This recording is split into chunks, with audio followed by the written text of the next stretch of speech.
Mike, what do you say to people who link crime and violence to rap music? After I say you're stupid? Rap music, hip-hop, as a entity, was started in the late 60s, early 70s. Bunch of kids were in the burnt-out gutter called the South. Yeah, I'm about to give it to you. I'm going to give you some game. Check this out. I know you didn't have like Jay and a lot of other guys. I thought it was a little later than that. No, I got you. Check me out. There's going to be a movie comes out called Rubble Kings. So in the late 60s, all these kids that were kind of the fallout kids of the black nationalist movement, civil rights, poor white people's movement, Puerto Rican nationalism movement, they had street gangs in New York and the Bronx that were just essentially burnt out. At some point, very late 60s, early 70s, these kids were like, we're going to come up with our own peace treaty. Came up with their own peace treaty, decided that we aren't going to engage in violence. Well, what's the alternative to violence? The Zulu nation was born out of that. Africa Bambaataa, Cool Herc.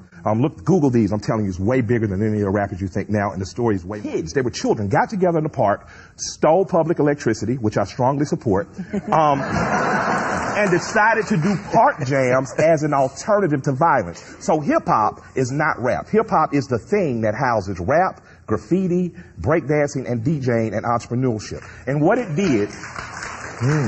What it did was give poor kids the opportunity to organize as an alternative to violence. Now, fast forward 40 years, it worked. A lot of money came into it. Guys bought big chains and tigers and lions and bears and shit, and we got off course. But at our core, hip-hop, every time you see a successful rapper, you're seeing a job creator in a community.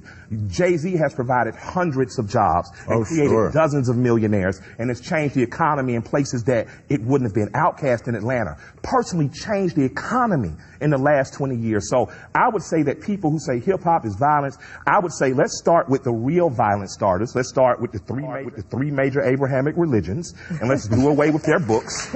Let's start with governments and geo-war and politics. Let's do away with our leaders. So after we get down the violent scale of all the things that create real violence to get to music, it'll be easy to get hip-hop. Because people in hip-hop want to do the same thing you do. Talk shit about politics, smoke weed, and date dope black women. That's it. Using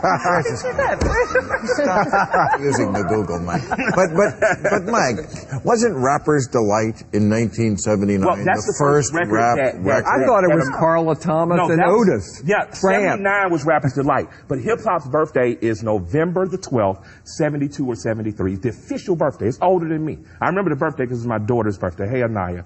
But it started way before then. It just broke. People figured out how to sell it. Right. The kids started it as an alternative to violence. That's what disturbed me about Baltimore.